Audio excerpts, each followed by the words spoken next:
Sato, eu faço parte do Núcleo de Estudos em Saúde e Qualidade de Vida UNESCEV, e nessa aula de hoje nós vamos falar sobre inflamação crônica. A inflamação crônica, ela vai seguir as mesmas características iniciais da inflamação aguda, ela é uma sequência, né? A diferença, a base, é que lá na inflamação aguda nós temos um processo de vasodilatação, diapedese, fagocitose como principais mecanismos vasculares do processo inflamatório agudo. Também temos como características que a gente estudou, né? Dor, rubor, calor, tumor e perda de função. Algumas dessas características começam a ser amenizadas durante o processo de desenvolvimento da inflamação crônica, né? Lembrando que a inflamação crônica ela começa a se desenvolver a partir de 72 horas, a partir do terceiro dia ela começa a se instalar. Então, todos esses sinais, tirando a perda de função, né, que essa acaba se mantendo, eles vão reduzindo, né? Vão reduzir bastante, principalmente a questão da dor. E essa é um dos problemas básicos de ter uma doença inflamatória crônica, que a maior parte dos pacientes não vai ter dor. E se não tem dor, tu pensa que tu está bem, quando tu, na verdade, tu não estás, né? Então, a doença inflamatória crônica, ela traz esse aspecto. Ela muda principalmente os sinais clínicos, né? Então os sinais eles reduzem bastante, muitas vezes eles acabam se tornando imperceptíveis para o indivíduo que tem a doença, mas isso não significa que a doença acabou, isso significa que ele está resolvendo a doença, e se o curso natural dessa doença seguir, vai ser possível então ter a resolução em aproximadamente um mês. Então, eu tenho que pensar sempre que eu tenho um processo inflamatório começando, ele vai se resolver em aproximadamente um mês. Mesmo que após 3, 4 dias, eu não esteja mais sentindo nenhum sintoma, tá? Então, é bem importante diferenciar os sintomas que são bem exacerbados, bem importantes em quem tem inflamação aguda, mas depois esses sintomas começam a atenuar, mas isso não significa que simplesmente o reparo acabou. O que nós temos aí é uma mudança para uma inflamação crônica, e essa inflamação crônica ela vai ter menos sinais e sintomas, mas isso não significa que ela não é perigosa também, né? Tanto é que a maior parte das doenças inflamatórias crônicas que nós temos hoje são aquelas que mais matam, né? Tem que lembrar que doença inflamatória crônica é hipertensão, diabetes, aterosclerose, tá? Então todas essas doenças elas são inflamatórias crônicas, cirrose, pancreatite crônica, insuficiência renal crônica, são todas doenças inflamatórias crônicas e que levam o paciente muitas vezes à morte, tá? Então se for, às vezes as pessoas dizem, mas uma inflamação aguda é pior do que a crônica. Cuidado, a inflamação aguda tem sinais e sintomas súbitos e normalmente eles podem realmente se agravar e fazer com que haja um quadro mais severo. Mas as inflamações crônicas, pelo fato de tu não ter sinais e sintomas tão claros, tão visíveis, as pessoas se mantêm durante muito tempo com esse processo. E infelizmente ele é um processo irreversível. Então aquela área perdida tu não consegue mais recuperar. Tá? Então, o que eu quero que vocês compreendam é que muitas vezes um paciente que tem uma inflamação aguda, ele vai se recuperar com muito mais facilidade do que o indivíduo que tem uma inflamação crônica durante muitos anos. Tá? Então, é essa diferenciação que a gente tem que tentar fazer. Bom, com relação às causas, tá? As causas de doença inflamatória crônica são todas as causas, mesmas causas de lesão. Sempre que tu tiveres uma lesão, que pode ser causada por um micro-organismo, que pode ser causada por uma toxina, né? Pode ser causada pelo próprio sistema imunológico. Então, qualquer situação que leve a uma lesão, agentes físicos, químicos ou biológicos, tá? Podem levar a uma doença inflamatória crônica. Então, tudo aquilo que leva à aguda também vai levar à crônica, tá? A crônica é uma continuidade, assim como a resposta imune inata vai ter uma continuidade com a resposta adaptativa. A gente divide didaticamente, mas vocês têm que pensar que elas estão acontecendo uma após a outra, Bom, então aqui eu trago algumas causas, né? Infecções persistentes, como tuberculose, sífilis, né? São duas infecções bacterianas importantes que conseguem persistir por muito tempo, que tem uma característica de cronicidade e atenuação dos sintomas. A tuberculose e também a sífilis, elas têm, né, medicações que conseguem reverter o quadro. Então, hoje a gente tem tratamento para esses dois quadros, mas precisa ter diagnóstico. Né? E a tuberculose, o grande problema dela com relação ao tratamento é que o tratamento ele dura aproximadamente 6 meses e os sintomas eles desaparecem em 3. Então, a gente já consegue entender que os pacientes eles acabam não contribuindo, né, não permanecendo até o final do tratamento, porque julgam que o tratamento já resolveu o seu problema antes. Então, não é porque os sinais e sintomas desapareceram que se resolveu o problema. Isso é que tem que ficar bem claro para a população, a gente sabe que não fica. Tá? Então, é muito sério. Um indivíduo que faz um tratamento para tuberculose incompleto, ele é um indivíduo que vai para a comunidade transmitir. Né? Ele vai transmitir para outras pessoas. Além do que ele está também agravando o seu próprio estado, porque ele não conseguiu ter a cura, ele não conseguiu resolver o problema. Tá? Então, esse é um dos grandes problemas da tuberculose e faz com que a tuberculose ainda permaneça na nossa sociedade, mesmo havendo tratamento. É uma das doenças mais incidentes que tem. Tá? É uma doença que foi considerada o mal do século, né? Do século passado. É uma doença que teve aí, né, uma vasta história, mas hoje tem tratamento, mas infelizmente as pessoas não aderem da maneira adequada, da maneira que deveriam. Tá? A sífilis também, né? É uma doença que voltou, uma infecção sexualmente transmissível, né? Uma IST. A sífilis, ela tem um grande problema que é o seu agravamento para neurosífilis. Então, quando o agente consegue atingir o tecido nervoso, normalmente essas formas, elas são formas de maior risco, são formas que podem ser fatais. Então, a sífilis é uma doença também que tem tratamento, mas é preciso diagnosticar, né? Então, é preciso que as pessoas identifiquem que tem e também faça o tratamento até o final para que tu consiga eliminar efetivamente o agente. Então, vejam que são situações que seriam fáceis de se lidar, mas a nossa sociedade não consegue, tá? As pessoas não conseguem lidar com ela. Ainda tem muita gente se infectando por tuberculose, existe muita gente que falha no tratamento, que erra no tratamento. Tem muita gente se infectando com sífilis, que pode ser prevenida através do uso da camisinha, né? Então vejam que as pessoas também acabam não utilizando e também não identificando os quadros, o que pode evoluir para uma situação mais severa, como a neurosífilis. Tá?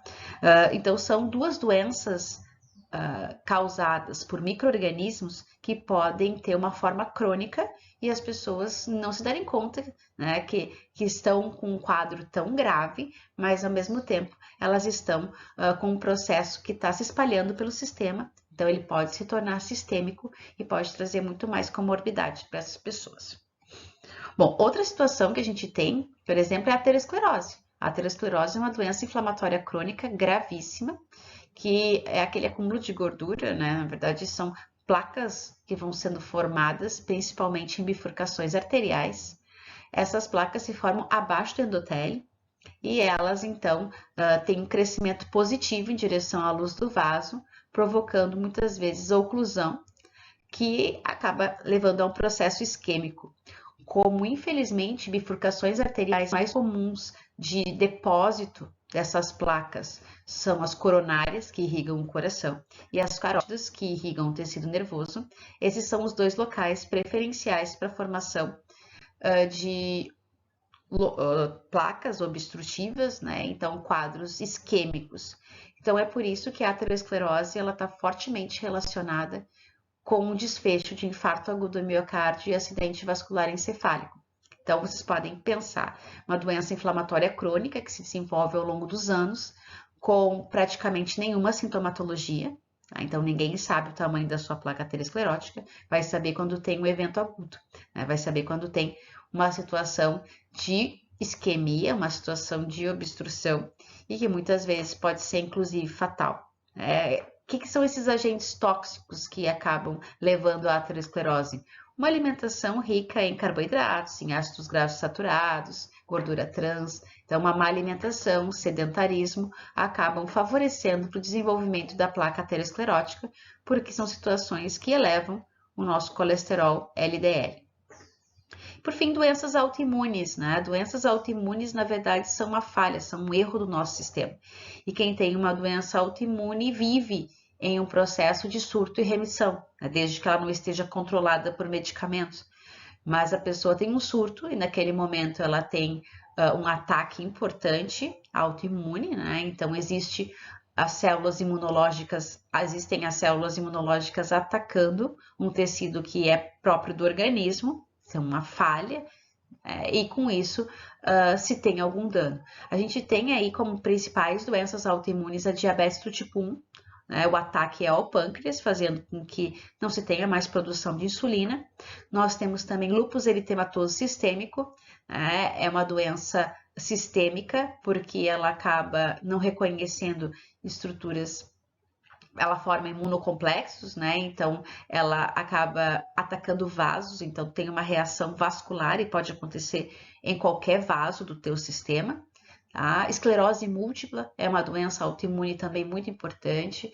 Ela acaba atacando a bainha de mielina, tá? Não reconhece os esfingolipídios da bainha de mielina e com isso diminui essa estrutura, ataca essa estrutura e com isso o neurônio não consegue manter o potencial de ação, ele vai se dissipar e a informação que é formada lá no cérebro, ela não consegue chegar na periferia. Eu não consigo movimentar meus braços, minhas pernas, não consigo ter controle sobre a bexiga, muitas vezes não consegue enxergar, né? Então a esclerose múltipla ela vai avançando, ela vai progredindo com uma doença autoimune. Tá? Então, a gente tem uma série de doenças autoimunes, infelizmente, existe uma maior tendência a mulheres terem doenças autoimunes, principalmente mulheres entre 25 e 30 anos têm o primeiro surto, tá? Então, as doenças autoimunes, elas, na sua maioria das vezes, não têm causa conhecida, nós não sabemos a etiologia, então nós chamamos de idiopática.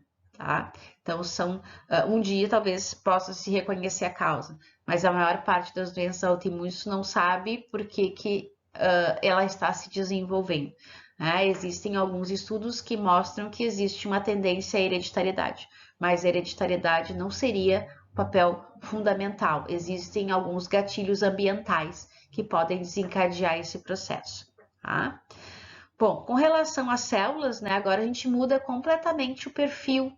A doença inflamatória crônica, ela vai trazer como principais tipos celulares as células mononucleares, né? São células que vão apresentar uma estrutura de núcleo apenas, como monócitos, quando for no sangue, macrófagos, quando for no tecido, linfócitos, tanto T quanto B, quanto NK, né? NK um pouco menos, que é da resposta inata, mas principalmente linfócitos T e B. E plasmócitos, que são linfócitos B ativados, produtores de anticorpos.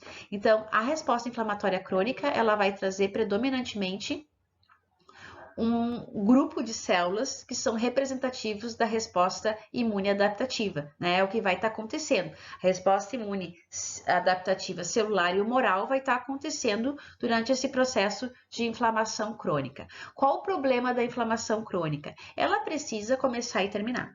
Né? Então, eu preciso da inflamação crônica para combater o agente, mas eu preciso que ela finalize eliminando o agente e criando imunidade. Esse é o cenário perfeito.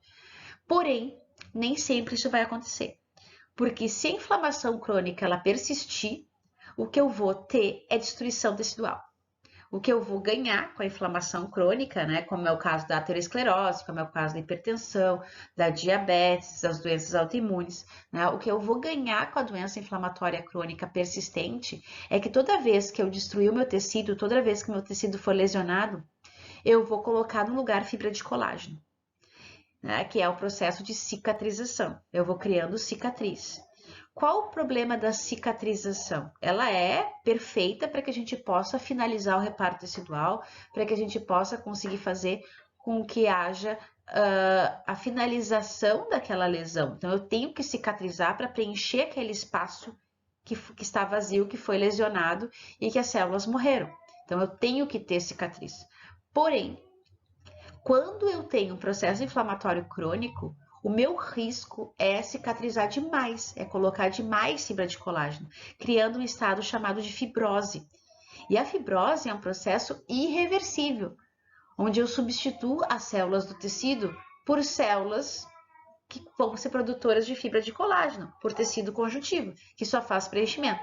Então, é claro que quando eu tenho fibrose, eu tenho perda de função, tá? Então, esse é o grande problema. Lembre-se, o que é fibrose? Fibrose é a cirrose, né? Fibrose é um processo onde eu deposito fibra de colágeno no fígado, por exemplo, e o fígado vai perdendo função. Fibrose é um enfisema pulmonar, onde o paciente vai desenvolvendo uma doença pulmonar obstrutiva crônica e com isso ele vai perdendo a capacidade pulmonar. Então veja que sempre que eu tenho um estado de fibrose, eu tenho o risco de perda de função.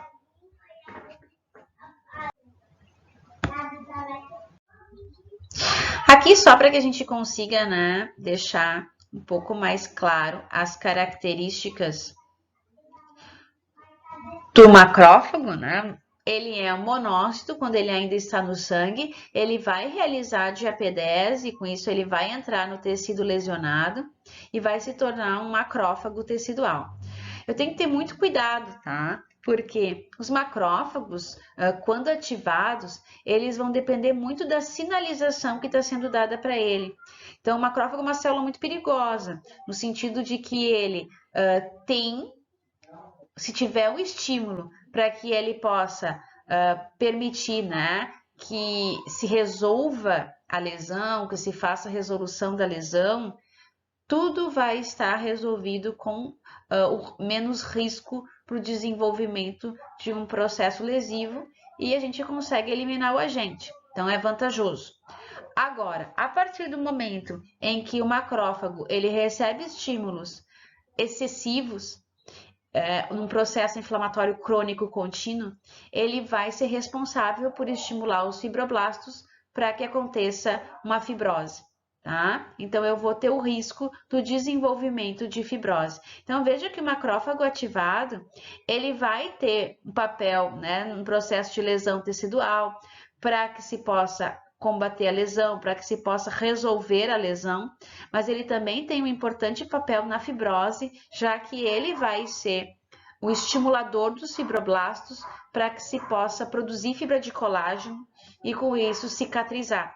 Se o macrófago permanecer estimulado, ele vai permanecer cicatrizando e aí ele vai acabar gerando risco para aquele tecido, onde eu vou ter menos células funcionais e mais fibra de colágeno. Ao longo do tempo eu posso perder função. Então vejo que tudo tem que ser um equilíbrio, né? A célula imunológica ela precisa receber os sinais que são as citocinas, que são para conseguir fazer o combate e para conseguir permanecer com o tecido o menos cicatrizado, né, o menos estimulado para a cicatrização possível. Então tem que reparar, mas tem que ser limitado.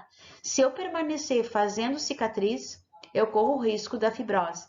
Então, por isso que é tão importante que a gente mantenha um equilíbrio no nosso sistema, né? Tudo isso vai sendo regulado pela nossa imunidade funcional. Nós precisamos ter uma imunidade extremamente funcional. Quando se tem agentes patogênicos, a nossa imunidade ela vai responder conforme tudo que a gente fez até ali. Tá? É muito importante, por isso, ter hábitos de vida saudável, fazer exercício físico. Né? Não é só quando eu estou doente que eu preciso ter cuidado com a minha imunidade, com o meu sistema imunológico. Eu tenho que preparar o meu sistema imunológico para qualquer insulto que possa acontecer. Tá? Então, é muito importante isso. Eu tenho que preparar. Se eu tiver macrófagos extremamente ativados por causa de uma situação de obesidade, por causa de uma situação de hipertensão, uma situação de diabetes, eu tenho um sistema imunológico extremamente frágil. Esse meu sistema imunológico, ele vai estar voltado para a inflamação, para a fibrose. Então, tudo vai ser exacerbado, tudo vai causar muito mais dano. Né? Aí vocês podem ver o que está acontecendo, o que a gente chama de população de risco, quando na verdade é boa parte da população que tem diabetes, tem hipertensão, né, com relação ao coronavírus. É um sistema que não está preparado para combater. É um sistema que está em franca guerra, então ele não vai conseguir responder a esse agente da maneira que o indivíduo rígido responde. Então não adianta quando eu estou doente me cuidar, eu tenho que me cuidar constantemente, porque essas células elas recebem uma modulação diária. né? Então, eu preciso manter o meu sistema imunológico sempre regulado. Como que eu posso fazer isso? O que que a literatura traz? Com uma boa alimentação, com a prática regular de exercício físico, também com uma boa qualidade de saúde mental, porque infelizmente os hormônios do estresse também causam imunossupressão. Então, na verdade, é uma conduta diária que vai polarizar essas células. Essas células elas já estão polarizadas no nosso sistema. E aí por isso que a gente vê algumas pessoas respondendo tão bem a alguns agentes patogênicos e outras respondendo muito mal, porque tudo depende de como tu constrói o teu sistema imunológico ao longo de todos os anos. Os linfócitos, a mesma coisa, né? Os macrófagos, eles são aquelas células mensageiras que vão fazer a apresentação de antígeno, então por isso que eles estão aqui. Eles estão exatamente trabalhando na apresentação do antígeno e na deposição de cicatriz. Mas quem é que está coordenando? Quem é que está enviando essas citocinas para que os macrófagos possam ser estimulados? Os linfócitos, principalmente o linfócito T, o linfócito TCD4, né? Coordenando a resposta celular, enquanto que o linfócito TCD8 vai estar ativado, gerando dano direto à célula que tiver infectada. Então, é muito importante que os linfócitos consigam, né, liberar citocinas inflamatórias, vejam aqui TNF, interferon gama, que vão contribuir para a inflamação, recrutando mais neutrófilos e ativando macrófagos para que eles possam apresentar antígenos, né? E com isso eu consigo ter a resposta adaptativa acontecendo, tá? Então, é por isso que durante esse processo inflamatório crônico, nós estamos trabalhando com a resposta adaptativa que ela vai estar acontecendo. Então, tudo vai depender de como essa resposta ela vai se dar, de quais são as citocinas que estão sendo ativadas para que eu possa ter uma boa efetividade na finalização dela. Então, qual é o meu objetivo final? Né? Combater o agente patogênico, eliminá-lo completamente, criar uma memória imunológica contra ele para uma próxima infecção e fazer o reparo tecidual, muitas vezes à base de cicatrização, para que eu possa preencher aquele espaço em que as células morreram. Tá? Então, esses são os meus 3 objetivos durante a resposta adaptativa durante a inflamação crônica. Então, dentro dos processos inflamatórios crônicos, eu gostaria de salientar um tipo de inflamação que se chama inflamação granulomatosa, que é a formação de granulomas. Tá? O granuloma é uma forma que o nosso sistema tem de reagir de maneira exacerbada a um agente patogênico. Tá? Então, a formação de granulomas, ela se dá quando os macrófagos são hiperativados. Né? Então, ela é um acúmulo de macrófagos ativados. Aqui é uma aparência epitelioide. O que é essa aparência epitelioide? Um aglomerado de células. Essas células, elas se aglomeram. É claro que isso não é bom. Né? Uma inflamação crônica, quando ela se torna em granulomatosa, ela vai contribuir para a formação de grânulos, ela vai contribuir para a formação de nódulos, e isso vai ter que ser investigado, porque corre-se o risco desses nódulos, por exemplo, virem a trazer algum tipo de obstrução. Tá? Então, o granuloma é um aglomerado de macrófagos, eu chamo de células epitelioides por causa desse aglomerado, né? Essas células, elas fundem o citoplasma, então existe uma fusão citoplasmática e eu consigo observar os núcleos justapostos um ao lado do outro. A gente já vai ver uma figura para que vocês consigam enxergar, tá? Então, eu tenho um núcleo menos denso, um núcleo mais oval, e o aspecto que a gente tem é de que essas células são células gigantes. Então, elas acabam ocupando muito espaço no tecido e não deixam que as células consigam funcionar. Então, vejam que o granuloma é um grande problema. O granuloma ele pode causar uma grande destruição de células e no lugar eu vou botar a fibra de colágeno. Tá? Então, eu tenho linfócitos, eu tenho plasmócitos que vão sendo também associados a essa estrutura dos macrófagos. Eles vão se ligando uns aos outros, formando uma massa. Tá? Então, o granuloma é essa massa, é uma massa onde tem agente patogênico, é uma massa onde tem macrófago, é uma massa inflamatória, tá? Que acaba impedindo o bom funcionamento do tecido. Então, esses são granulomas, tá? Aqui, para que vocês consigam enxergar o que se chama essas células gigantes, né? De Langerhans, que são células com muitas vezes com formato de ferradura. Então, vejam que os núcleos, eles ficam justapostos. Então, imagina que as células, elas ficam enfileiradas, uma ao lado do outro, parece mesmo, né, um exército. Elas ficam enfileiradas, uma atrás, uma ao lado da outra. Imaginem que o agente patogênico ele vai estar aqui no centro sendo destruído. Tudo isso aqui é resto de citoplasma. Elas fusionam os núcleos e esses núcleos ficam justapostos como se fosse uma barreira. Então, eles formam barreiras onde eles isolam o agente patogênico aqui dentro. É bem isso, eles fazem uma barreira de contenção. Só que o problema é que essa barreira de contenção ela começa a aumentar, aumentar, aumentar. E muitas vezes ela acaba obstruindo o fluxo dentro do tecido. Então, o grande problema do granuloma é ele crescer demais. E aí ele acaba se tornando detectável. Muitas vezes tem que se retirar, extrair esse granuloma, tá? Então, ele vai ter que ser retirado. É formada uma massa, essa massa ela pode ser visível por exame de imagem. Muitas vezes essa massa ela é confundida com massas neoplásicas, massas cancerígenas. Aí quando se faz a biópsia diz, não, é só um granuloma, não é uma célula neoplásica, não é uma célula cancerígena, tá? Então esse é um importante diagnóstico diferencial. Quando fizer uma biópsia, tu vai conseguir diferenciar se é um granuloma ou se é uma situação neoplásica. Mas na imagem tu vai ver uma massa. Então, acaba enxergando uma estrutura nodular, um cisto, e aí tu não sabe o que é que tem ali dentro. E aí tem que investigar para conseguir fazer um diagnóstico diferencial. Aqui no tecido, como aparece na biópsia, né? Às vezes não é só um, né? Normalmente são mais. Então, 1, 2, 3, 4 granulomas. Todas essas células em roxo que vocês estão enxergando são linfócitos.